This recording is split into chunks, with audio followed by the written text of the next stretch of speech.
नमस्कार, आपका अखबार के YouTube चैनल पर आपका स्वागत है। मैं हूं प्रदीप सिंह।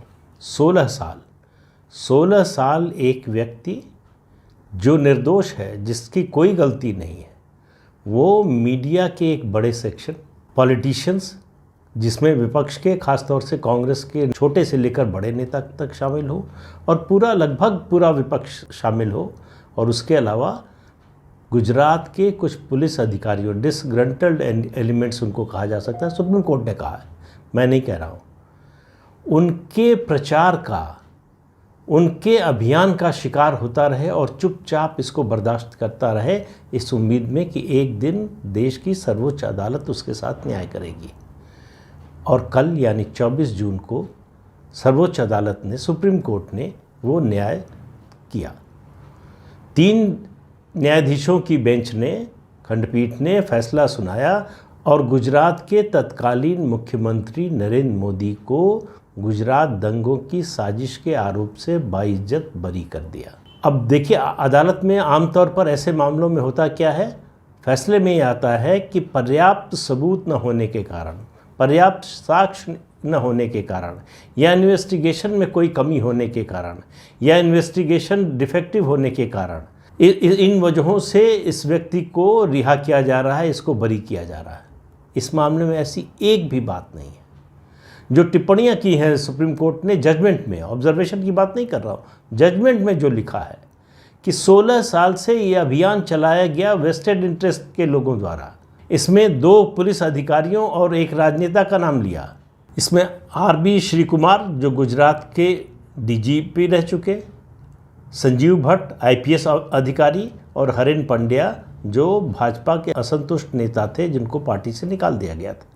इन 3 लोगों के झूठे बयान पर, और मैं फिर कह रहा हूँ, बार बार कह रहा हूँ, मैं ये जो बातें कह रहा हूँ आरोप के रूप में, वो मैं अपनी ओर से नहीं कह रहा हूँ, सुप्रीम कोर्ट ने कहा है कि ये सब लोग झूठ बोल रहे थे और इन लोगों ने अपनी गवाही में माना है कि इनको पता नहीं था, और नरेंद्र मोदी पर आरोप लगा रहे थे कि उन्होंने जो है ये गड़बड़ किया, ये गड़बड़ किया। सबसे बड़ी बात वो जो आरोप लगा रहे थे कि उन्होंने एक साजिश, एक गहरी साजिश, एक पूर्व नियोजित साजिश के तहत गुजरात के दंगे करवाए। सुप्रीम कोर्ट ने कहा कि किसी साजिश का कोई प्रमाण नहीं है, और ख़ास तौर से जिक्र किया सुप्रीम कोर्ट ने तीस्ता सीतलवाड़, जो NGOs की भूमिका थी इस पूरे दंगे में, वो सबसे शर्मनाक, सबसे खतरनाक। शर्मनाक इसलिए कि इनको कोई शर्म नहीं, इन लोगों ने दंगा पीड़ितों के नाम पर पैसा बटोरा और अपने निजी ऐशो आराम के लिए उसको खर्च किया। ये अदालत में आ चुकी है बात, ये भी मैं अपनी ओर से नहीं कह रहा हूँ। तीस्ता सीतलवाड़ के बारे में कहा कि इनके बारे में पता लगाया जाना चाहिए और इनके खिलाफ कानून सम्मत जो भी कार्रवाई हो वो की जानी चाहिए।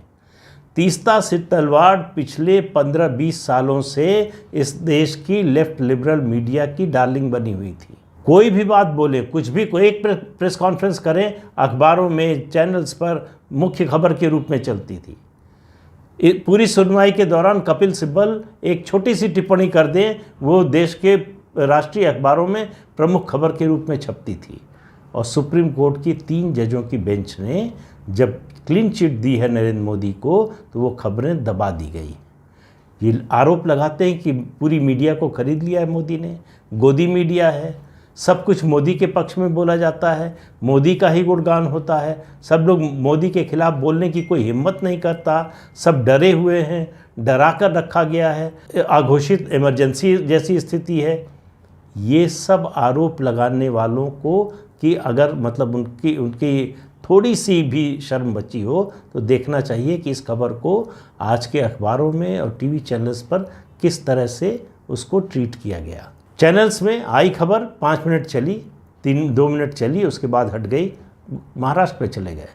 यही हाल अखबारों का है। एक सिर्फ अपवाद अंग्रेजी अखबारों में टाइम्स ऑफ इंडिया है जिसने लीड बनाई, बाकी सब अखबारों ने उसको प्रमुखता नहीं दी जो इस खबर को मिलनी चाहिए थी। इस खबर के बाद किसी ने तीस्ता सीतलवाड़ का इंटरव्यू नहीं किया, किसी ने कपिल सिब्बल का इंटरव्यू नहीं किया जो हर सुनवाई के बाद होता था, किसी ने जकिया जाफरी का इंटरव्यू नहीं किया। अदालत ने कहा कि दरअसल पीड़ित जकिया जाफरी हैं जिनके पति की हत्या हुई थी, एहसान जाफरी जो कांग्रेस के सांसद थे, लेकिन उनकी भावनाओं का इस्तेमाल किया इन लोगों ने, उसको एक्सप्लॉयट किया इन लोगों ने, इन एनजीओज़ ने, इन पुलिस अधिकारियों ने और नेताओं ने।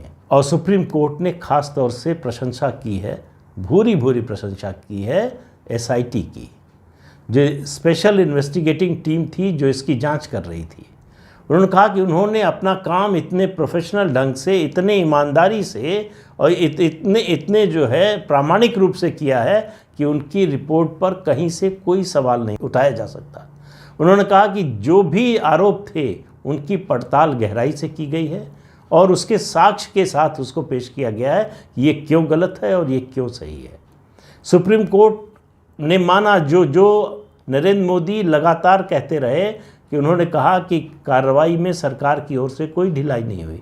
ये सुप्रीम कोर्ट ने कहा कि जो भी सरकार के लिए संभव हो सकता था वो सब कदम राज्य सरकार ने यानी मुख्यमंत्री नरेंद्र मोदी की सरकार ने उठाए है। ये भी कहा सुप्रीम कोर्ट ने कि सेना की तैनाती में देरी का जो आरोप लगाया गया वो बिल्कुल गलत है। सेना की तैनाती में कोई देरी नहीं की गई। उसके अलावा जो ये आरोप लगातार लगते रहे कि गवाहों को डराया जा रहा है, धमकाया जा रहा है, सुप्रीम कोर्ट ने कहा कि विटनेस प्रोटेक्शन का जितना अच्छा इंतज़ाम गुजरात सरकार ने किया शायद ही कभी हुआ।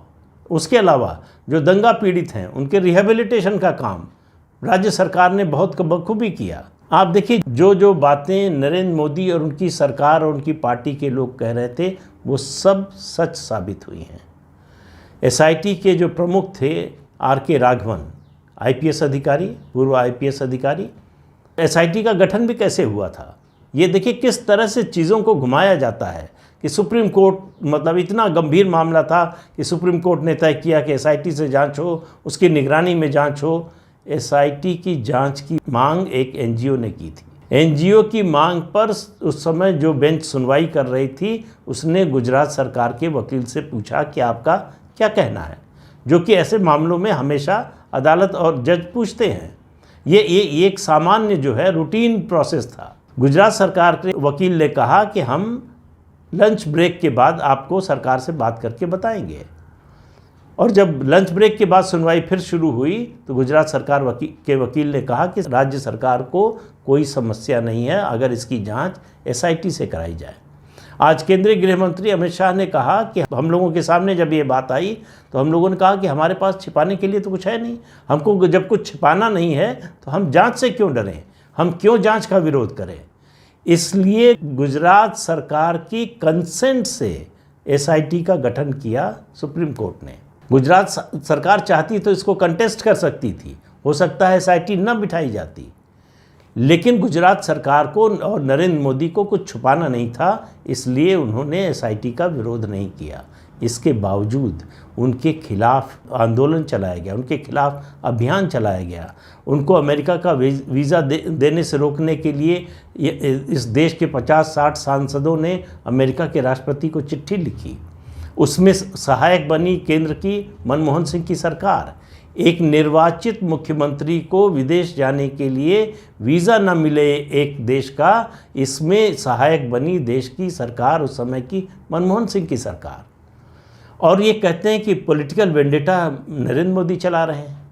16 साल तक जो व्यक्ति चुपचाप इसको बर्दाश्त करता रहा, जो भी लड़ाई लड़ी कानून की अदालत में लड़ाई लड़ी, सड़क पर नहीं लड़ी।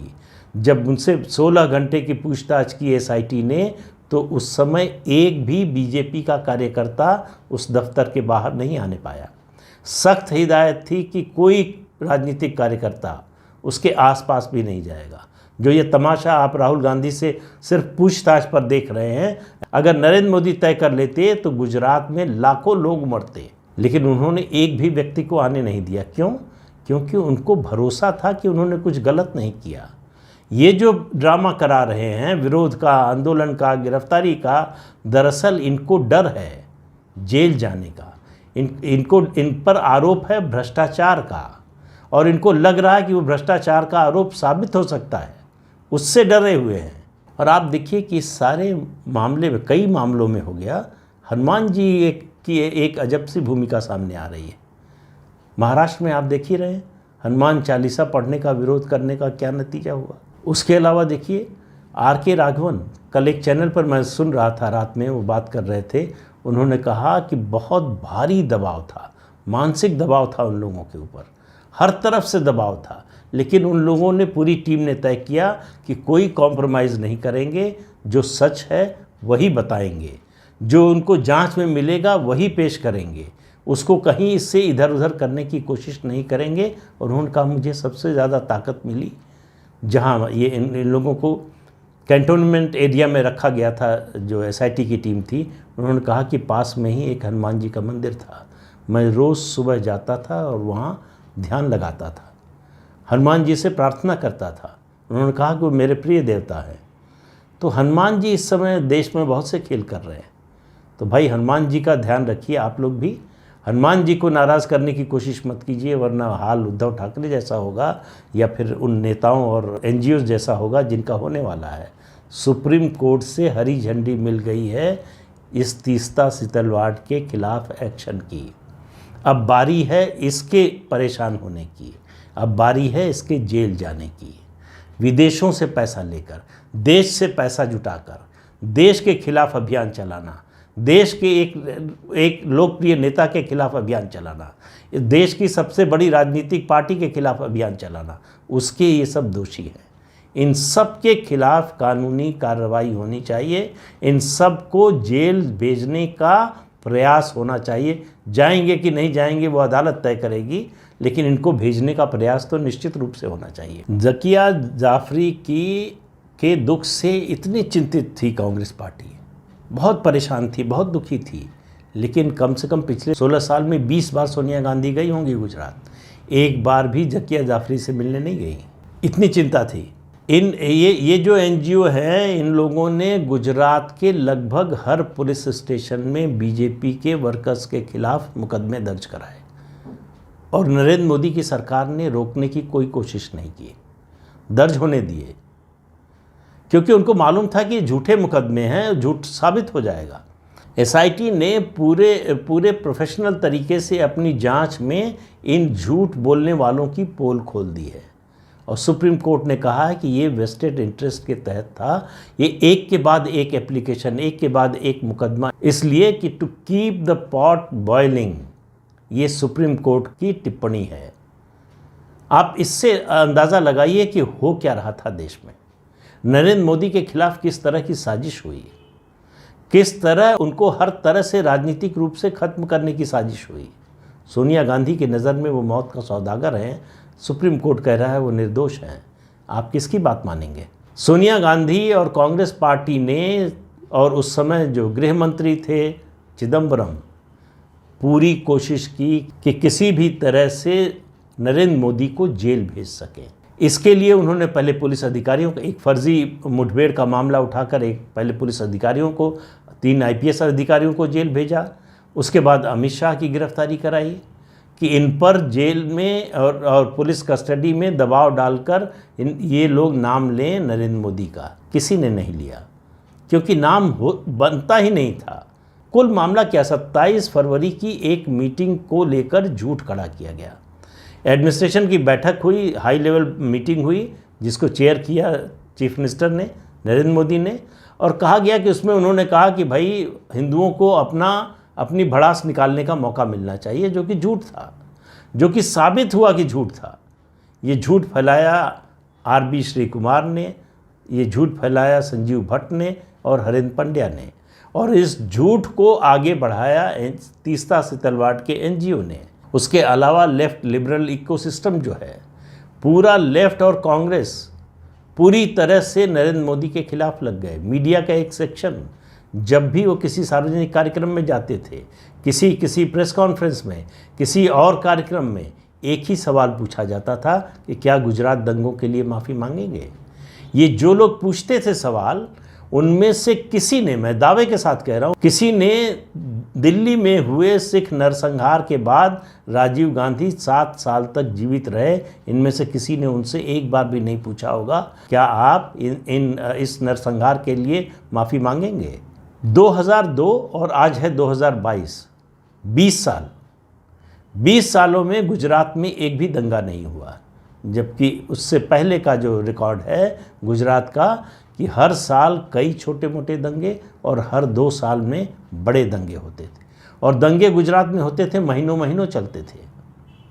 सुप्रीम कोर्ट का कहना है कि जितनी तेज़ी से, जितना स्विफ्ट एक्शन जो है राज्य सरकार ने लिया, उससे ज़्यादा कुछ नहीं हो सकता था। जल्दी से जल्दी उन्होंने कहा जो कार्रवाई सरकार ने की उसका मकसद था कम से कम नुकसान हो। 84 के सिख नरसंहार में कहीं गोली, आंसू गैस तो छोड़िए, कहीं एक लाठी भी नहीं चलाई पुलिस ने। गुजरात के दंगों के समय पुलिस फायरिंग हुई, आंसू गैस और लाठीचार्ज तो छोड़ ही दीजिए, और इसमें कई 100 लोग मारे गए, जिसमें हिंदू भी हैं, मुसलमान भी हैं। तो ये जो आरोप बनाया गया कि मुसलमानों के खिलाफ साजिश थी, सुनियोजित दंगा था, ये सब झूठ साबित हुआ।